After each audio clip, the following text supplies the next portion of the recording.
नमस्कार, total health में आप सभी का स्वागत है। मैं हूँ किरण भारद्वाज।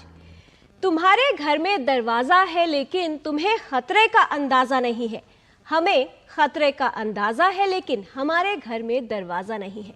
कई बार हम किस तरह से खतरे को समझ पाते हैं इस पर निर्भर करता है कि किसी भी समस्या का सामना हम कैसे कर पाएंगे। ठीक ऐसा कुछ बीमारियों के साथ भी होता है। टीबी यानी तपेदिक रोग, जिससे आमतौर पर सभी वाकिफ हैं, लेकिन इसका रूप कितना गंभीर हो सकता है और कब ये एक संक्रामक रूप ले सकती है, कौन सी प्रकार की टीबी एक से दूसरे व्यक्ति में फैल सकती है, ऐसी बहुत सी बातें हैं जिनके विषय में जानना जरूरी है। आज हम टोटल हेल्थ में बात करेंगे टीबी के खतरे के बारे में और जिस प्रकार से हम सभी के सामने एक लक्ष्य है टीबी उन्मूलन का, कैसे इस लक्ष्य को तय किया जा रहा है और क्या है रास्ता आगे का, जानेंगे विशेषज्ञों से। इस विषय पर विस्तार से बात करने के लिए हमारे साथ उपस्थित है विशेषज्ञों का खास पैनल। उनसे आपका परिचय करा दें। हमारे साथ स्टूडियो में उपस्थित है doctor Saurabh Mittal, assistant professor, department of pulmonary critical care and sleep medicine from all India institute of medical sciences. इनके जो एरियाज ऑफ इंटरेस्ट है वो है ट्यूबरक्लोसिस और स्लीप मेडिसिन।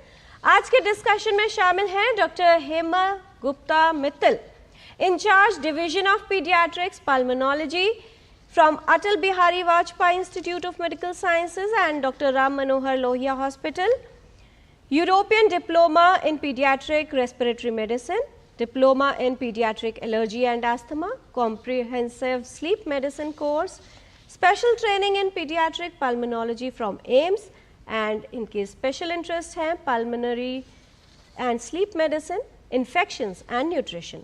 आज के डिस्कशन में शामिल हैं doctor Vinay Garg, public health expert, central TB division, ministry of health and family welfare, government of India. और आज के डिस्कशन में हमारे साथ लखनऊ से जुड़ेंगे doctor Suryakant, professor and head, department of respiratory medicine, King George's medical college, medical university, Lucknow. अपने सभी विशेषज्ञों का स्वागत करते हैं। आज का जो विषय है वो बेहद महत्वपूर्ण है क्योंकि टीबी एक ऐसा रोग है जब वो फेफड़ों में होता है यानी पल्मोनरी टीबी होती है तो एक से दूसरे व्यक्ति में फैल सकता है। इसलिए आवश्यक है कि टीबी के लक्षणों की जल्द पहचान की जाए और सही इलाज लिया जाए। आइए एक रिपोर्ट देख लेते हैं और समझ लेते हैं कि टीबी फैलाने वाला बैक्टीरिया किस तरह से एक से दूसरे व्यक्ति को संक्रमित करता है और क्या होता है इसका प्रभाव व्यक्ति के शरीर और स्वास्थ्य पर।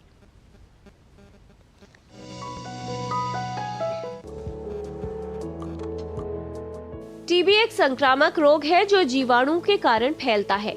आमतौर पर तपेदिक फेफड़ों को प्रभावित करता है, लेकिन शरीर के अन्य अंग जैसे रीढ़, गुर्दे या मस्तिष्क भी टीबी रोग से प्रभावित हो सकते हैं। तपेदिक रोग सक्रिय टीबी वाले व्यक्ति से उसके आसपास रहने वाले लोगों में हवा के माध्यम से फैलता है। जब टीबी से संक्रमित व्यक्ति खांसता, छींकता या थूकता है तो उसके मुंह या नाक से निकली बूंदों में ये जीवाणु हवा में फैल जाते हैं और आसपास रहने वाले किसी स्वस्थ व्यक्ति के सांस लेने पर उसके शरीर में प्रवेश कर जाते हैं। शरीर में पहुंचकर ये जीवाणु अपनी संख्या बढ़ाते हैं और जीवन काल में कभी भी उसे रोगग्रस्त कर सकते हैं। अधिकतर लोग जिनके शरीर में टीबी के जीवाणु हो वो सभी तपेदिक रोग से ग्रस्त नहीं होते, लेकिन ऐसे व्यक्ति को जीवन काल में टीबी होने का खतरा बना रहता है और कभी भी व्यक्ति की रोग प्रतिरोधक क्षमता कम होने पर ये जीवाणु सक्रिय हो जाते हैं और व्यक्ति रोगग्रस्त हो जाता है। अधिकांश लोग जो तपेदिक से संक्रमित होते हैं परंतु वे बीमार नहीं होते, उन्हें अप्रत्यक्ष तपेदिक होती है यानी लेटेंट टीबी और वो संक्रामक भी नहीं होते। लेकिन जिन लोगों में लक्षण दिखाई देते हैं और वो सक्रिय तपेदिक के रोगी हो, वो दूसरे लोगों में ये रोग फैला सकते हैं। यदि किसी व्यक्ति में टीबी के लक्षण पाए जाएं, तो आवश्यक है कि वो तुरंत विशेषज्ञ को दिखाए और ये जाने कि कहीं वो टीबी रोग से संक्रमित तो नहीं। जल्द पहचान और सही उपचार से टीबी को पूरी तरह से ठीक किया जा सकता है। यदि टीबी का इलाज पूरा न लिया जाए या बीच में ही छूट जाए तो एक सामान्य टीबी ड्रग रेजिस्टेंट टीबी में बदल सकती है और टीबी की दवाओं का असर कम या दवाएं बेअसर हो सकती हैं। टीबी के लक्षणों को लेकर सतर्क रहें और इससे बचाव के लिए उचित सावधानी रखें, जिससे टीबी के संक्रमण को फैलने से रोका जा सके। किरण भारद्वाज, डीडी न्यूज। टीबी रोग के लक्षणों को लेकर जागरूकता और ये समझना कि कैसे इसके संक्रमण से बचाव किया जा सकता है एक बड़ा कदम सिद्ध हो सकता है इस संक्रमण को रोकने के लिए और इससे खुद को और अपने परिवार के सदस्यों को बचाने के लिए। किस तरह से होता है इसका इलाज और क्या कुछ है जानने के लिए ये बताएंगे विशेषज्ञ। इस विषय से संबंधित कोई जानकारी आप चाहते हैं या हमारे से फोन पर प्रश्न पूछना चाहते हैं तो 2 नंबर्स पर आप कॉल कर सकते हैं। 011 है दिल्ली का STD कोड जो आपको लगाना है, नंबर है 23097031 एंड 23097655 और दूसरा नंबर 23387031। इन दोनों नंबर्स पर आप कॉल कर सकते हैं। साथ ही आप अपने प्रश्न ईमेल के माध्यम से भी हम तक पहुंचा सकते हैं। ईमेल एड्रेस है ddnewstotalhealth@gmail.com। तो आइए जानकारी की शुरुआत करते हैं और समझते हैं विशेषज्ञों से तपेदिक यानी टीबी रोग का खतरा कितना बड़ा है और इससे बचाव कैसे करना है। सबसे पहले डॉक्टर विनय गर्ग आपसे समझना चाहेंगे, तपेदिक की जब बात आती है कहाँ तक अब हमारा जो सफ़र है वो पहुँचे हैं हम, और एक जो लक्ष्य सभी के सामने रखा गया है टीबी उन्मूलन का, यानी देश को टीबी से मुक्त कराने का, उसके लिए किस तरह के प्रयास किए जा रहे हैं? धन्यवाद। टीबी का खतरा हम सभी लोगों में काफ़ी ज़्यादा है। हम भारतवर्ष के लगभग 30-40% लोगों के अंदर या उससे भी ज़्यादा के अंदर पहले ही टीबी के कीटाणु हैं जो एक डॉर्मेंट स्थिति में रहते हैं, और कोई ऐसी स्थिति आए जैसे हम इम्यूनो कॉम्प्रोमाइज़ हो गए, हमारा पोषण कम हुआ, हम किसी और रोग से ग्रसित हुए, तो वह टीबी के कीटाणु अपना नंबर बढ़ाने लगते हैं और हम तब टीबी से ग्रसित हो जाते हैं। तो आज की बात करें तो इस वक्त जो हम मेज़र करते हैं कि लगभग 200 या 195 अगर मैं एक्यूरेटली कहूँ तो हमारी एक इंसिडेंस है पर लाख पॉपुलेशन की। 195 हमें हर साल नए केसेस मिलते हैं ट्यूबरकुलोसिस के हर प्रति लाख पॉपुलेशन पे। तो यह नंबर हम काफ़ी सिग्निफिकेंटली हमने 2015 से जब अपनी तुलना करें तो हमारा यह नंबर 237-240 के करीब हुआ करता था, जो अब 195 है। तो लगभग 15-20% की हमने इसमें अचीवमेंट की है और कम केसेस आ रहे हैं। और इसी तरीके से मॉर्टेलिटी है, यानी कि जिस टीबी की वजह से जो मृत्यु होती है इसकी वजह से जी, तो 2015 में वह संख्या 28 प्रति लाख हुआ करती थी, जो अब घट करके 22 के करीब है।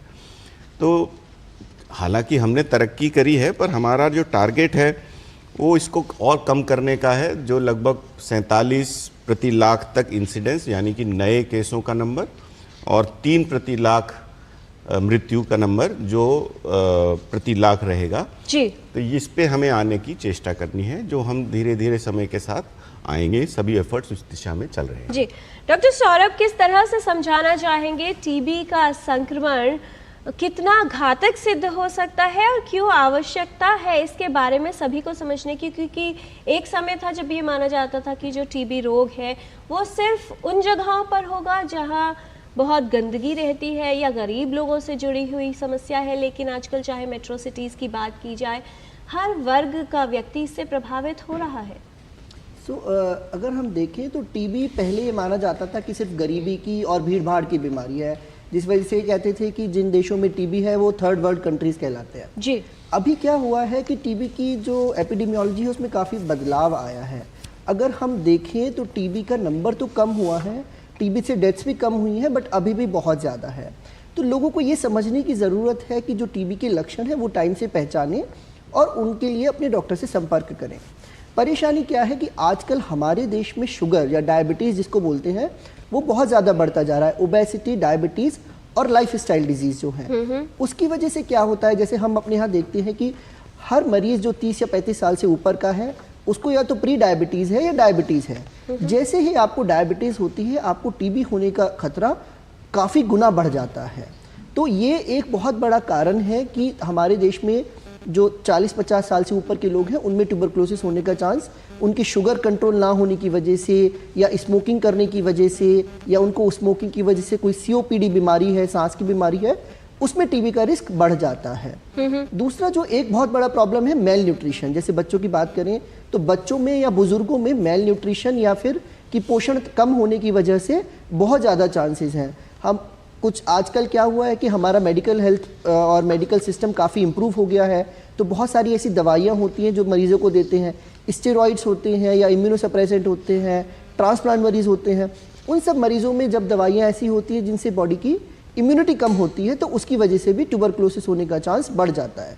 तो जो पहले सिर्फ मेल न्यूट्रिशन या ओवर क्राउडिंग की वजह से मानते थे टीबी, आजकल बहुत सारी ऐसी बीमारियां हैं जिसकी वजह से टीबी होने का खतरा बढ़ जाता है। तो अगर आपको ऐसी कोई भी बीमारी है और आपको लंबे समय से खांसी है, बलगम है, बुखार है, वज़न कम होना, तो आपको उन लक्षणों की जांच करानी चाहिए ताकि अगर आपको टीबी की बीमारी है तो उसका टाइम से पता चल सके और उसका पूरा इलाज किया जा सके। जी, और ये करना इसलिए आवश्यक है कि कोई भी ऐसी स्थिति जिसमें हमारी रोग प्रतिरक्षा प्रणाली कमजोर होती है, ऐसी तमाम स्थितियों में टीबी का संक्रमण बढ़ के आता है, क्योंकि वो बैक्टीरिया जो सुप्त अवस्था में हमारे शरीर में होते हैं वो सक्रिय हो जाते हैं और व्यक्ति को रोगग्रस्त कर देते हैं। बहुत महत्वपूर्ण है ये समझना कि टीबी एक ऐसा संक्रमण है जो श्वसन माध्यम से फैलता है, इसलिए अगर छोटी छोटी बातों का ध्यान रखा जाए तो काफी हद तक इसके खतरे को कम किया जा सकता है। हमारे साथ डॉक्टर सूर्यकांत भी जुड़ गए हैं लखनऊ से, professor and head department of respiratory medicine, King George's Medical University from Lucknow, chairman north zone task force of national TB elimination programme. His expertise are in COPD, asthma, allergy, lung cancer, sleep apnea and air pollution related harmful effects and problems. Doctor Suryakant, बहुत स्वागत आपका। आपसे ये समझ लें कि क्या चुनौती आपको लगती है लोगों का ये समझना कि शायद अब टीबी का उतना खतरा नहीं है या हमें टीबी नहीं हो सकती, कितनी बड़ी बाधा बनता है और निमंत्रण देता है इसकी जटिलताओं में आने के लिए या फिर ये संक्रमण हो जाने के लिए? देखिए किरण जी, पहले तो डीडी न्यूज को बहुत बहुत धन्यवाद कि टीबी जैसे गंभीर विषय पर उन्होंने एक टोटल हेल्थ में सुबह सुबह प्रोग्राम रखा है जनता की जागरूकता के लिए।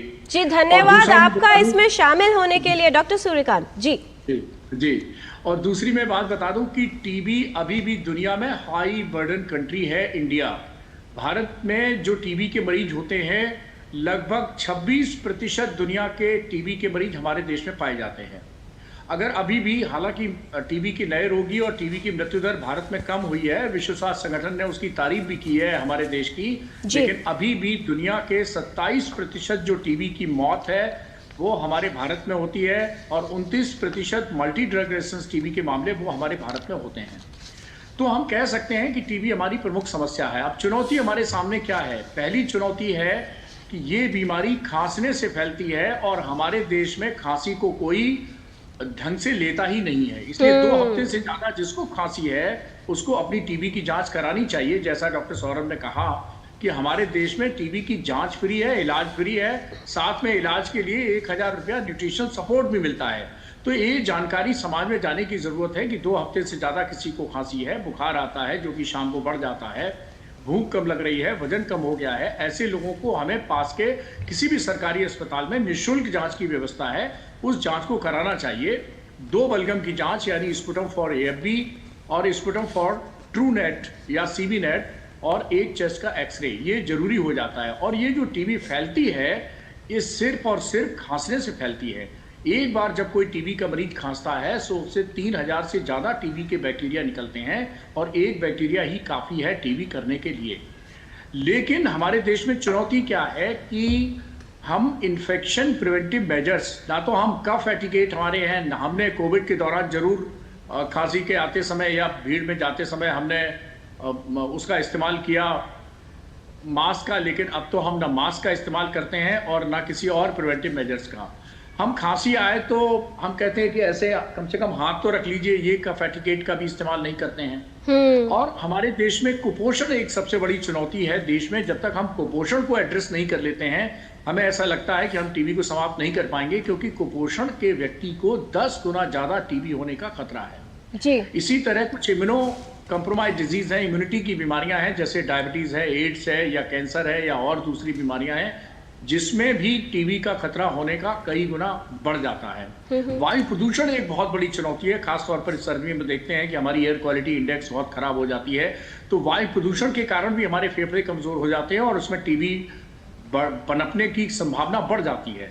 इसी तरह एक एक्टिव और पैसिव स्मोकिंग, जब कोई बीड़ी सिगरेट पीता है तो उसका 30% धुआं उसके फेफड़े में जाता है, 70% धुआं अड़ोसी पड़ोसियों के फेफड़े में चला जाता है, जिसको हम पैसिव स्मोकिंग कहते हैं। और ये धूम्रपान भी करीब 2.5 गुना खतरा बढ़ा देता है टीबी होने का, जो कि सामान्य व्यक्ति से ज्यादा है।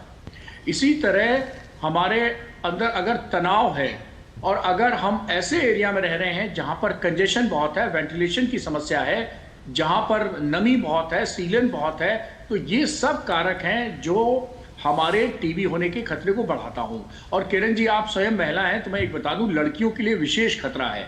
ऐसी लड़कियां जिनकी कम उम्र पर शादी हो जाती है या जो जल्दी जिनको प्रेगनेंसी हो जाती है, ज्यादा बच्चे हो रहे हैं और कम इंटरवल पे हो रहे हैं, जल्दी शादी हो जा रही है, जल्दी बच्चे हो रहे हैं, ऐसी लड़कियों की भी इम्यूनिटी कमजोर हो जाती है और इनको भी टीबी होने का खतरा ज्यादा हो जाता है।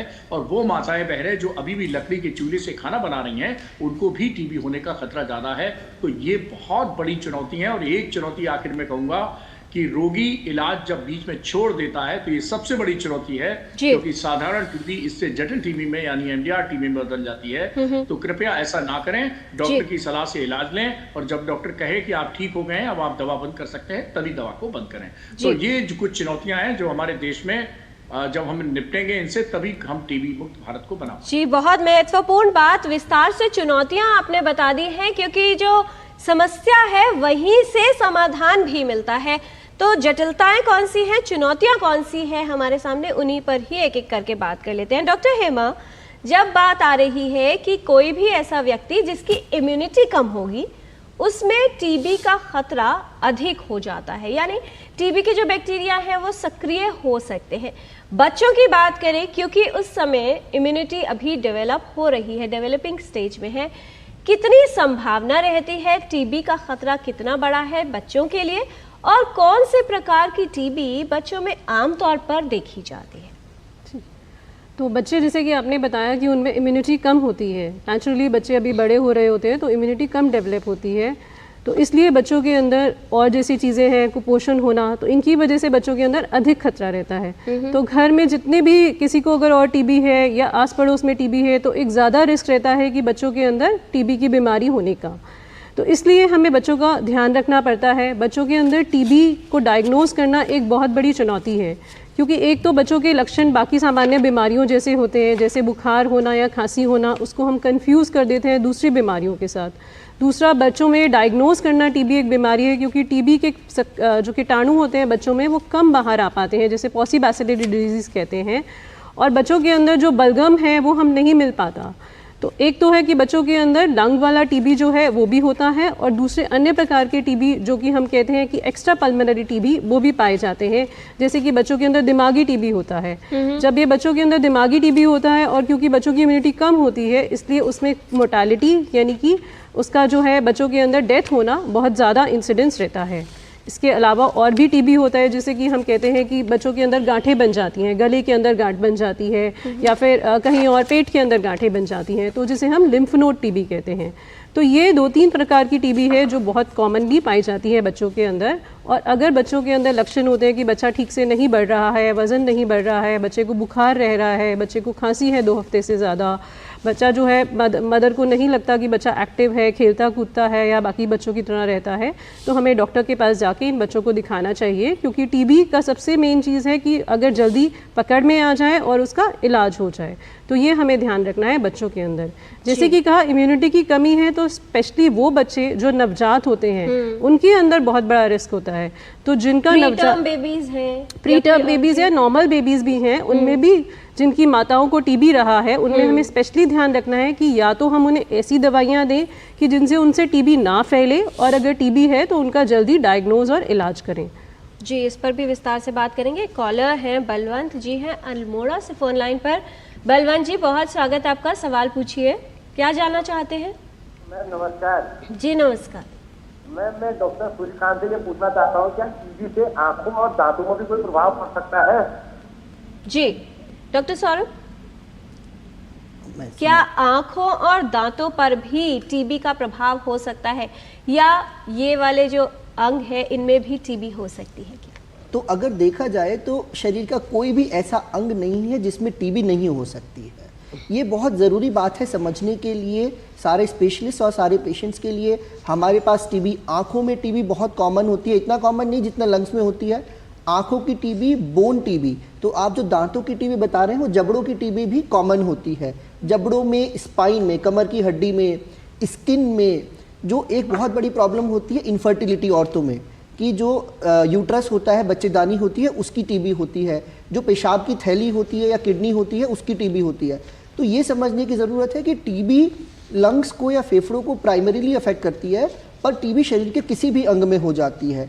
और आँख की टीबी तो काफ़ी हद तक बहुत खतरनाक होती है, क्योंकि अगर इसका समय से इलाज ना किया जाए तो आँख की रोशनी जा सकती है। जी, और ये भी कहा जाता है कि हमारे देश में इनफर्टिलिटी या संतानहीनता का एक बड़ा कारण भी टीबी बताई जाती है। डॉक्टर सौरभ मित्तल, किस तरह से समझाना चाहेंगे पल्मोनरी या फेफड़ों की टीबी और जो दूसरे अंगों की टीबी होती है, क्या फ़र्क होता है?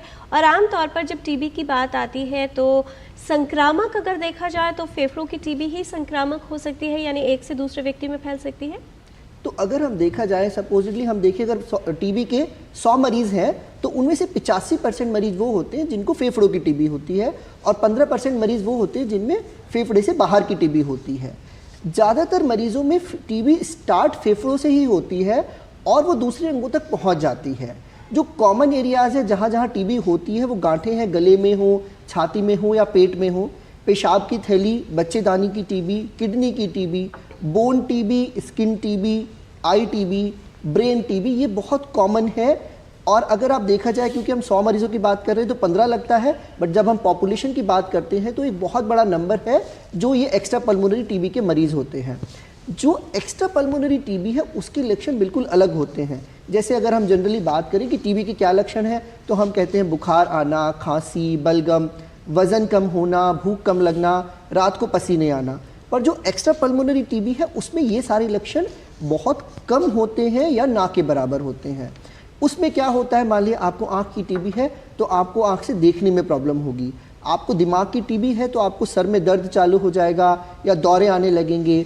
आपको रीढ़ की हड्डी की टीबी है तो उसमें रीढ़ की हड्डी में दर्द होगा, रात को ज़्यादा होगा, आपको पेशाब में खून आने लगेगा या पेशाब में पस आने लगेगा। या जैसे बच्चेदानी की टीबी बहुत औरतों में होती है तो उसमें महीने की परेशानी हो जाती है, माहवारी ठीक से नहीं होती या बच्चा नहीं होता। तो जो एक्स्ट्रा पल्मोनरी टीबी है उसके लक्षण काफ़ी अलग होते हैं एज कम्पेयर टू जो लंग्स की टीबी होती है। तो अगर आपके पास ऐसे लक्षण हैं जो एक्स्ट्रा पल्मोनरी टीबी के हैं तो आपको उस विशेषज्ञ को दिखाना चाहिए, और वो आपकी टीबी की जांच करते हैं कि भाई उनको लगता है कि इनफर्टिलिटी का कारण या सर दर्द का कारण टीबी हो सकता है, तो वो सीटी स्कैन कराएंगे या एमआरआई कराएंगे, आपका फ्लू टेस्ट करेंगे, तब आपको पता चलेगा कि टीबी है या नहीं है। और जो लंग्स की टीबी होती है वो फैलती है। जैसे सपोजिटली मेरे को टीबी है, मैं खांसूंगा तो वो हवा में कीटाणु आएंगे और वो दूसरे लोगों के साथ सांस में अंदर जाएंगे। पर जो स्किन की टीबी है या ब्रेन की टीबी है वो यूजुअली संक्रामक नहीं होती, यानी एक मरीज से दूसरे मरीज में नहीं फैलती है। जी, और इसीलिए जो पल्मोनरी टीबी है या फेफड़ों की टीबी है उसे लेकर अधिक सतर्क रहने की आवश्यकता है, क्योंकि जाने अनजाने वो व्यक्ति जो अपनी खांसी को एक सामान्य खांसी समझ रहा है, कई अन्य लोगों को ये संक्रमण फैला सकता है। डॉक्टर विनय कुमार, जब हम बात करते हैं टीबी उन्मूलन करना है, उसके लिए जो राइट नंबर्स की बात है कि नोटिफिकेशन हो जाए, कितने रोगी हैं उनका पता चले, और दूसरी बात जो जानकारी है वो हर व्यक्ति तक पहुंच पाए। आजकल बहुत सारे लोग जो है किसी कामकाज के लिए यहाँ से वहाँ बहुत फ्रीक्वेंटली ट्रैवल करते हैं, छोटे छोटे जगह पर जाते हैं। ऐसे में संक्रमण जो है एक जगह से दूसरी जगह तक जाने की या फैलने की संभावना ज़्यादा हो जाती है। किस तरह से नेटवर्क तैयार किया गया है जिससे छोटी छोटी जगह हो या कस्बे सभी के पास जानकारी हो, और ये जो बचाव के उपाय हैं या जो नेटवर्किंग और फैसिलिटीज़ है टीबी को लेकर वो हर जगह तक पहुंच सके? बिल्कुल सही कहा आपने। माइग्रेशन आज के दौर की एक सच्चाई है। हम सभी लोग किसी काम के वश या किसी पर्सनल कारणों से एक जगह से दूसरी जगह जाते हैं। तो प्रोग्राम नेशनल ट्यूबरकुलोसिस जो कंट्रोल एलिमिनेशन प्रोग्राम है उसके तहत सभी सरकारी, गैर सरकारी स्वास्थ्य केंद्रों के अंदर ये सुविधाएं उपलब्ध कराई गई हैं कि किसी व्यक्ति को अगर खांसी है और उसकी बलगम की जांच होनी है या उसका एक्सरे होना है या उसको केवल अभी शक है कि मुझे कोई और तकलीफ़ है या ट्यूबरकुलोसिस है, तो वह वहाँ जा सकता है। तो हमारा एक पूरा नेटवर्क है सरकारी और गैर सरकारी स्वास्थ्य केंद्रों का, जहाँ जा कर के कोई भी व्यक्ति अपना एक इलाज करा सकता है या अपनी जांच करा सकता है। ये अपॉर्चुनिटी मैं लूँगा इस चैलेंज को बताने के लिए कि बहुत सारे हमारे ऐसे मरीज़ हैं जो अपने आप को इतना बीमार समझते ही नहीं है कि मुझे जाके जांच करानी चाहिए, जिसको हम बोलते हैं हेल्थ सीकिंग बिहेवियर। उस बिहेवियर में वो सामने से आते ही नहीं है कि मेरी कोई जांच की जाए या मुझे अच्छा नहीं लग रहा या मुझे बुखार आ रहा है, उसको इग्नोर करते हैं। उसको इग्नोर करने के दो प्रमुख एडवर्स इफ़ेक्ट्स आते हैं या ये कहें कि इससे नुकसान होते हैं। एक तो उसकी टीबी बढ़ती रहती है जब तक कि वो अपने आप को लेकर के आए किसी डॉक्टर साहब के पास या किसी स्वास्थ्यकर्मी के पास कि मेरा इलाज कर दीजिए।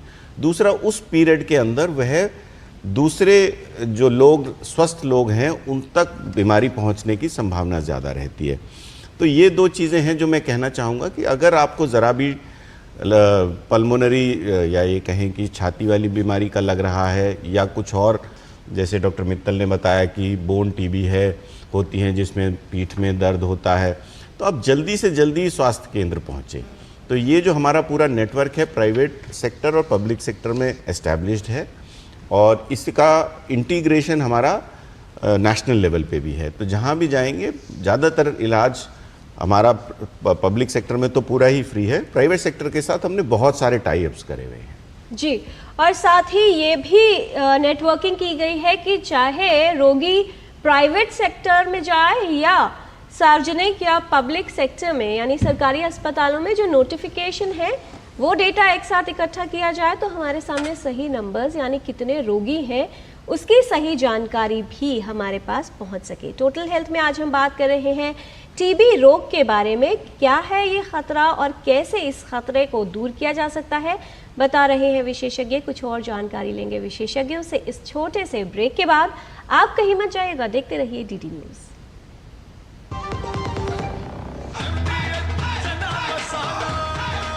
अब छोलिया हो या लोबिया, सफेद चने या काले चने, सब कुछ मजेदार बने।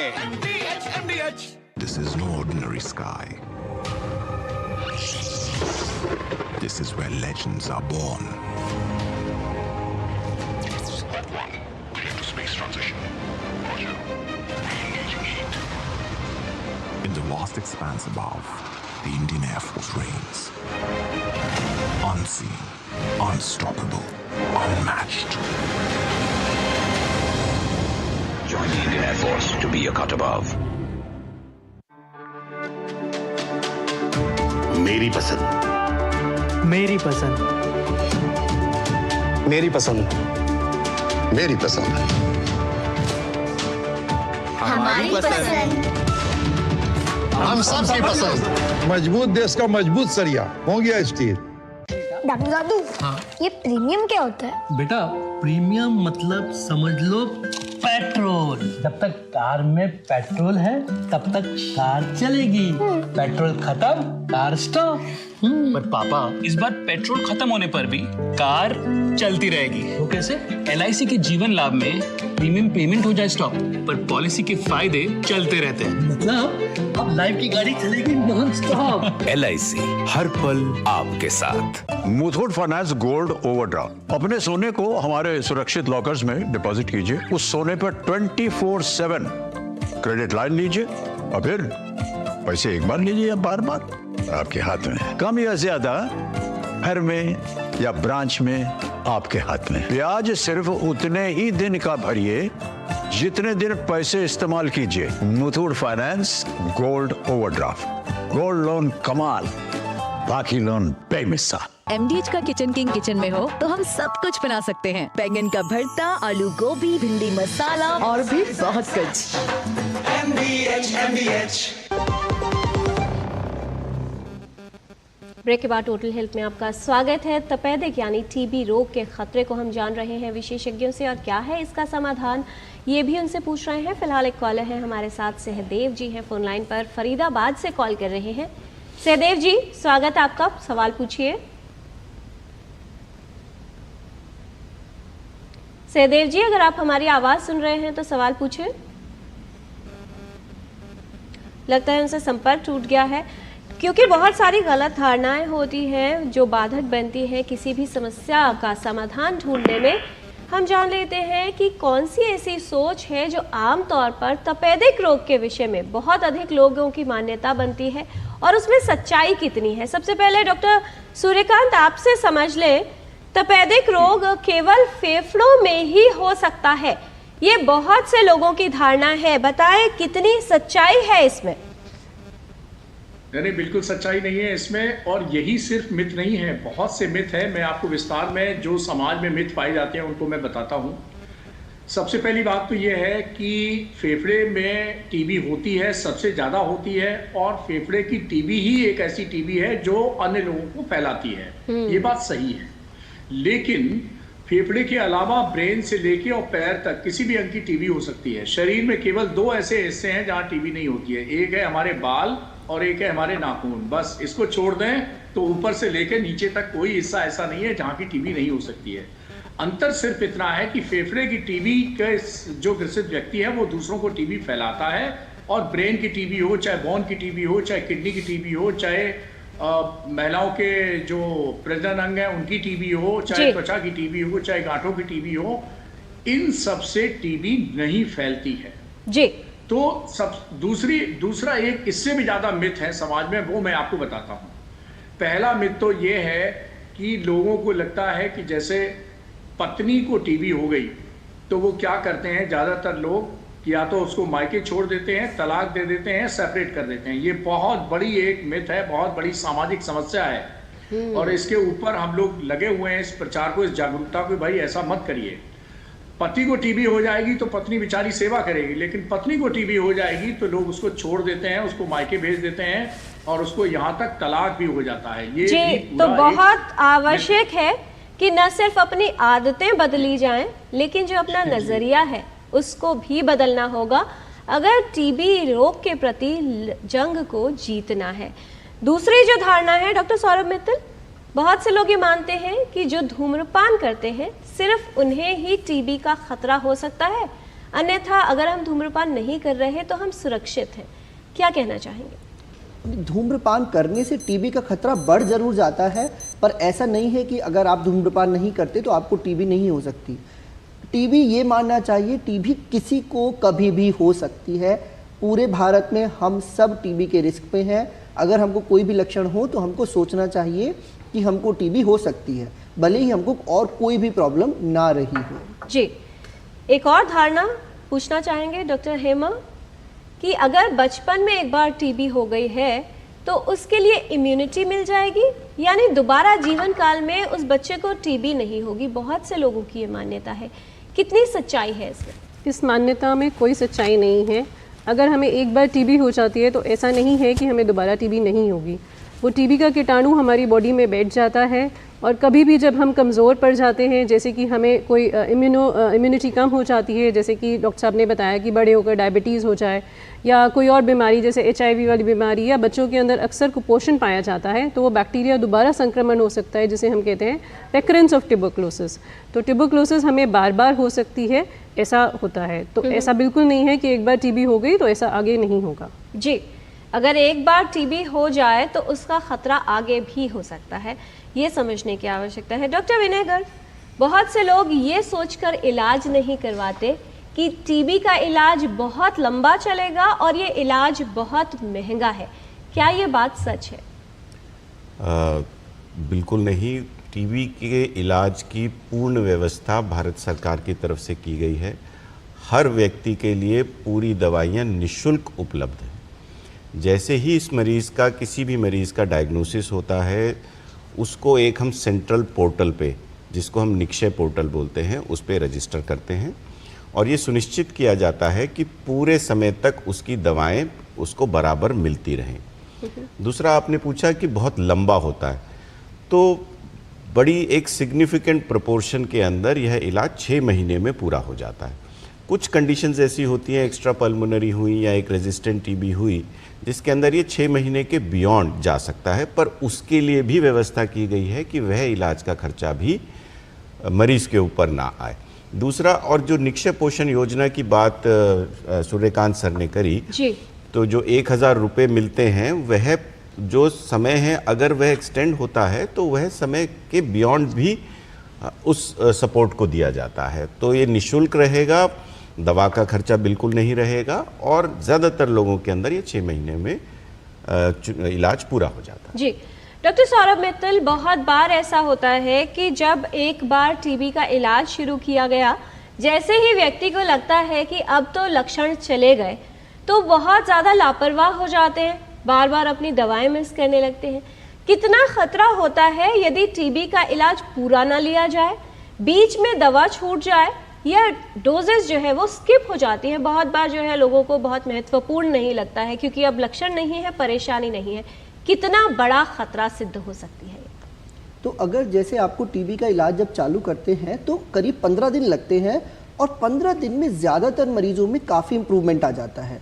उनका बुखार चला जाता है, उनका बलगम कम हो जाता है या ख़त्म हो जाता है। तो शुरू के ये 15 से 20 दिन में ज़्यादातर मरीजों में अच्छा इम्प्रूवमेंट आता है। उसके बाद मरीज़ को लगता है मैं ठीक हो गया। वो सबसे बड़ी गलती है कि ऐसा नहीं करना चाहिए। टीबी का पूरा इलाज करना चाहिए जो कम से कम 6 महीने का है। उसके आगे देना है या नहीं देना है वो आपके डॉक्टर तय करेंगे। अगर आप दवाई छोड़ते हैं, चलो कभी 1-8 डोज मिस हो गई तो कोई बात नहीं, चलो गलती हो जाती है, पर ऐसा नहीं है कि आप लगातार 5 दिन दवाई नहीं खा रहे। अगर आप ऐसा करेंगे तो उससे 2 प्रॉब्लम होती हैं। एक तो आपकी टीबी बढ़ जाएगी, आपकी टीबी दवाइयों से ठीक नहीं होगी और आपको और लंबा इलाज लेना पड़ेगा। दूसरा, जो आपकी टीबी है वो MDR या ड्रग रेजिस्टेंट टीबी में कन्वर्ट होने का चांस होता है, यानी कि जिसपे कि ये दवाइयाँ असर ही नहीं करती हैं, और फिर उसके लिए जो दवाइयाँ होती हैं MDR टीबी के लिए वो ज़्यादा होती हैं। उनका 2 साल इलाज चलता है, इंजेक्शंस भी कभी लगाने पड़ते हैं, वो दवाइयाँ उनकी थोड़ा साइड इफ़ेक्ट भी ज़्यादा होते हैं।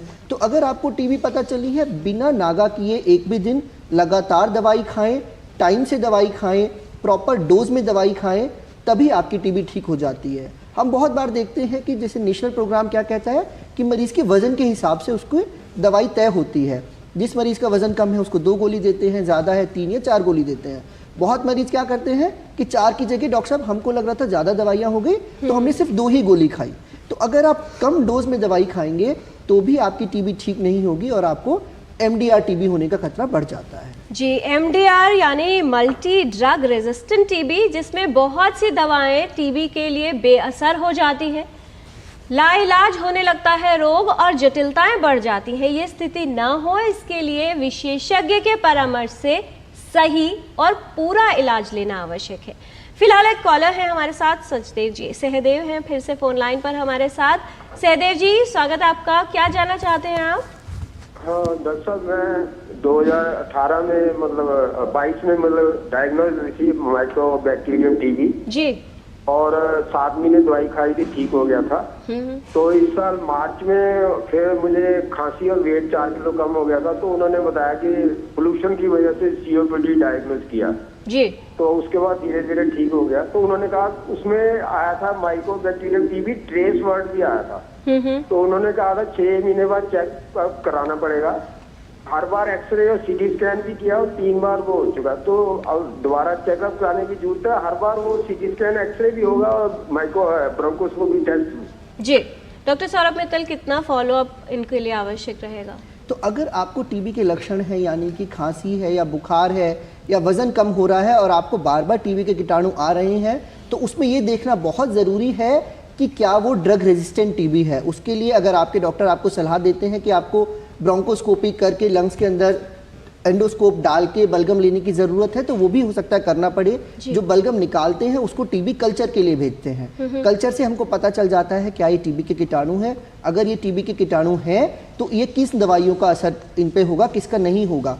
तो वो बहुत ज़रूरी टेस्ट होता है उन मरीज़ों के लिए जिनको दोबारा टीबी हुई है। तो अगर आपको ऐसा बताया गया है तो वो बहुत ज़रूरी है। मैं यहाँ एक बात और बहुत इंपॉर्टेंट बताना चाहूँगा कि अगर आपने टीबी का कोर्स पूरा कर लिया है, उसके बावजूद भी आपको पहली बात दोबारा टीबी होने का चांस ज़्यादा रहता है। नंबर 2, टीबी की वजह से लंग्स में कुछ स्कार रह जाते हैं, प्रॉब्लम रह जाती हैं, उसकी वजह से भी रेस्पिरेटरी सिम्टम या सांस खांसी की दिक्कतें रह सकती हैं। तो हर बार ये नहीं कि अगर आपको खांसी है तो वो टीबी ही है, वो हो सकता है कि टीबी के स्कार की वजह से भी खांसी की दिक्कत रह जाती है। जी डॉक्टर हेमा, बच्चों के सामने लंबा जीवन होता है, अगर सही समय पर टीबी का पूरा इलाज भी लिया जाए तो कुछ रोग का प्रभाव और दवाओं का भी जाहिर तौर से कुछ प्रभाव रहता होगा। आने वाले जीवन के लिए कितनी जटिलताएं हो सकती हैं और किस तरह की सावधानी रखने की आवश्यकता है? क्या जो इलाज लिया जा रहा है या जो रोग है उसका प्रभाव बच्चे के शारीरिक विकास पर या ओवरऑल हेल्थ पर भी होता है? जी, तो टीबी का जो कॉन्सिक्वेंसेस अगर हम कहें तो बच्चों के अंदर काफ़ी रहते हैं। टीबी जब बच्चों के अंदर होता है तो एक सबसे इम्पॉर्टेंट चीज़ होती है कि उनका ग्रोथ और डेवलपमेंट दोनों ही चीज़ें रुक जाती हैं। तो बच्चों की जो नॉर्मल हाइट होती है, नॉर्मल वेट गेन होता है, वो एक बच्चों का रुक जाता है। कुछ अंगों में जिनमें टीबी का प्रभाव होता है, जैसे कि हम बात करें फेफड़ों की, तो कुछ बच्चे ऐसे होते हैं जिनमें फेफड़ों का स्कार रह जाता है और आगे जाके उन बच्चों में बलगम की समस्या या लंग का विकास पूरा नहीं हो पाता। अगर बच्चे को दिमागी टीबी है तो उन बच्चों के अंदर भी बच्चे बढ़ना बंद कर देते हैं। कुछ बच्चों को फालिश का असर आ जाता है, जैसे हम पैरालिसिस या पैरासिस कहते हैं, वो हो जाता है। कुछ बच्चों के अंदर दौरों की समस्या हो जाती है, ब्रेन में पानी भर जाता है, जिसे हम हाइड्रोकेफेलस कहते हैं। कुछ बच्चों की ग्रोथ रख जाती है, हार्मोन्स का प्रॉब्लम हो जाता है। तो ये सब चीज़ें जो है बच्चों के अंदर अक्सर देखी गई हैं कि बच्चों के अंदर जिस रोग के अंदर जिस सिस्टम को उसने अफेक्ट किया है उस बच्चे के अंदर कोई ना कोई उसका प्रभाव रह सकता है। जी। दूसरी बात आपने कहा बच्चों को दवाइयों से असर हो सकता है। हाँ, बच्चों को टीबी की दवाइयों से भी असर हो सकता है। कुछ दवाइयों की टॉक्सिसिटी होती है तो उन बच्चों के अंदर, पर इसका ये मतलब नहीं है कि हमें इलाज नहीं करना, हमें इलाज पूरा करना है। जी। दवाइयों का असर, कुछ प्रभाव जो होते हैं वो कम ही होते हैं, इसलिए हमें बच्चों को पूरा इलाज देना है। जी, और जितना अच्छा पोषण होगा, जो जटिलताएं हैं वो भी कम होगी और रिकवरी भी जल्दी होती है। डॉक्टर सूर्यकांत, बहुत सारे ईमेल्स हमारे पास आ गए हैं। रजत है, सुधा है, कीर्ति है, राजीव है, शिप्रा है। सवाल इनका जुड़ा हुआ है कि टीबी यदि हो गई है, एमडीआर टीबी में अगर तब्दील हो जाती है तो क्या जो दूसरा व्यक्ति संक्रमित होगा उसे भी एमडीआर टीबी ही होगी? और दूसरा प्रश्न ये है कि मान लीजिए किसी को फेफड़ों की टीबी हुई है, क्या यदि इलाज ठीक से ना हो तो फेफड़ों की टीबी किसी दूसरे अंग की टीबी में बदल सकती है? कैसे एड्रेस करना चाहेंगे? इनकी दोनों आशंकाएं ठीक हैं। पहला जो इन्होंने कहा है कि अगर एमडीआर टीबी हो गई है और अगर वो मरीज खांसता है तो उसके अंदर जो बैक्टीरिया निकलेंगे वो एमडीआर टीबी के ही निकलेंगे और उससे संक्रमित जो व्यक्ति होंगे उनको एमडीआर टीबी ही होगी और वो पहले दिन से ही एमडीआर टीबी होगी। यानी जब भी टीबी डेवलप होगी उनको एमडीआर टीबी ही होगी। तो ये बात देखने की है, इसीलिए कॉन्टैक्ट ट्रेसिंग की जाती है कि भाई आपके संपर्क में कोई टीबी का व्यक्ति तो नहीं रहा था। जी जी। तो अगर कोई टीबी का संपर्क के व्यक्ति में आप आए थे तो उसको साधारण टीबी थी या जटिल टीबी थी। साधारण टीबी यानी सेंसिटिव टीबी, जटिल टीबी यानी एमडीआर टीबी या एक्सटीआर टीबी। जी। तो ये बात तो सही है कि अगर एमडीआर टीबी के मरीज से रोग फैलेगा तो वो एमडीआर टीबी होगी। ठीक। दूसरा जो इन्होंने कहा कि क्या फेफड़े के टीबी होने के बाद दूसरों अंगों में फैल जाती है, बिल्कुल ये भी इनकी आशंका सही है कि अगर फेफड़ों के अंग की टीबी होती है, देखिए क्या है कि जब हम खांसते हैं, खांसने से ही टीबी फैलती है और खांसने के बाद जो टीबी के कीटाणु जाते हैं वो हमारी हवा के साथ फेफड़े में ही जाते हैं। तो सबसे ज्यादा खतरा फेफड़े की ही टीबी होने का है। लेकिन फेफड़े के अंदर जब ये बैक्टीरिया ब्लड में जाते हैं, ब्लड सर्कुलेशन से यानी रक्त संचरण से जब दूसरे अंगों में जाते हैं तो दूसरे अंगों की भी टीबी होने की संभावना बढ़ जाती है। तो ये बात इनकी बिल्कुल ठीक है कि अगर फेफड़े की टीबी है तो इससे फैलकर किसी भी अंग की टीबी हो सकती है। ब्रेन की हो, गांठ की हो, किडनी की हो, बोन की हो, त्वचा की हो, आंख की हो, कहीं की भी टीबी हो सकती है। दोनों ही इनकी आशंकाएं ठीक है। एक छोटा सा और आंसर आपसे चाहेंगे डॉक्टर सूर्यकांत। बहुत सारे बार ऐसे मामले भी देखे गए हैं कि जहां पर कोई फाइंडिंग ना निकली हो, यानी किसी तरह के लक्षण थे असामान्य और ऐसा डिटेक्ट नहीं हो पाया कि क्या है, तो उसके लिए टीबी का इलाज शुरू कर दिया जाता है अपनी तरफ से बहुत सारे विशेषज्ञों की ओर से। किन मामलों में आप ये मानते हैं और कितना उचित है ये? नहीं, बिल्कुल उचित नहीं है। देखिए पहली कोशिश क्या है, ये तो ऐसे ही हुआ ना कि चोरी का इल्जाम साबित हुआ नहीं और उसको थाने में बंद कर दिया। तो ऐसा नहीं है, हमें जो है पूरी कोशिश करनी चाहिए, सैंपल जहाँ का भी है वो लेना चाहिए, चाहे फेफड़े की टीबी हो या दूसरे अंग की टीबी हो। तो पहला प्रयास हमारा ये होना चाहिए कि हमें टीबी की जांच के लिए सैंपल जरूर लेना चाहिए। अर्थात फेफड़े की टीबी की तो हम बलगम लें, मान लीजिए कोई कह रहा बलगम आ ही नहीं रहा है, तो हम जैसा सौरभ ने बताया, डॉक्टर सौरभ मित्तल ने, कि भाई हम ब्रोंकोस्कोपी कर सकते हैं, हम जो है फेफड़े की नलियों में एक एंडोस्कोप डालते हैं और वहां से सैंपल ले लेते हैं। बच्चा है, मान लीजिए बच्चे को खांसी आती है और बलगम अक्सर वो मुंह में ले लेता है, मतलब पेट के अंदर निगल लेता है, तो हम बच्चों के अंदर गैस्ट्रिक एस्पिरेट की जांच कर सकते हैं बच्चों के अंदर, या हम कई बार क्या करते हैं नेबुलाइजर कराते हैं और कफ को इंड्यूस कर सकते हैं, तो हम इंडक्शन कफ ले सकते हैं। हमारी पहली कोशिश होनी चाहिए। इसी तरह लिम्फ नोड है तो हम उसमें फाइन नीडल एस्पिरेशन साइकोलॉजी। तो संदेश साफ है कि जब तक रोग की पहचान ना हो जाए, यानी सही फाइंडिंग ना हो जाए, डायग्नोसिस ना हो जाए कि रोग टीबी हो सकता है या है, उसके बिना ही टीबी का इलाज शुरू नहीं होना चाहिए और ना ही विशेषज्ञ के परामर्श के बिना दवाएं आपको बंद करनी है। आज हम टोटल हेल्थ में बात कर रहे हैं टीबी यानी तपेदिक रोग के बारे में। कुछ ब्रेक के बाद टोटल हेल्थ में आपका स्वागत है। टीबी कितना बड़ा खतरा है और इस खतरे को कैसे दूर करने के प्रयास हो रहे हैं, ये हम जान रहे हैं विशेषज्ञों से। विशेषज्ञों का खास पैनल हमारे साथ, doctor Suryakant, professor and head department of respiratory medicine KGMU, हमारे साथ doctor Saurabh Mittal from Pulmonary Critical Care and Sleep Medicine AIIMS, Dr. Hema Gupta Mittal, in charge Division of Pediatric Pulmonology from RML Hospital, and Dr. Vinay Garg, Public Health Expert from Central TB Division, Ministry of Health and Family Welfare। कुछ और जानकारी लेते हैं विशेषज्ञों से rapid fire questions round के माध्यम से, छोटे सवाल और बहुत छोटे जवाब। पहला सवाल डॉक्टर सूर्यकांत आपसे कि क्या टीबी उन्हीं लोगों को होती है जिनकी रोग प्रतिरोधक क्षमता कमजोर होती है?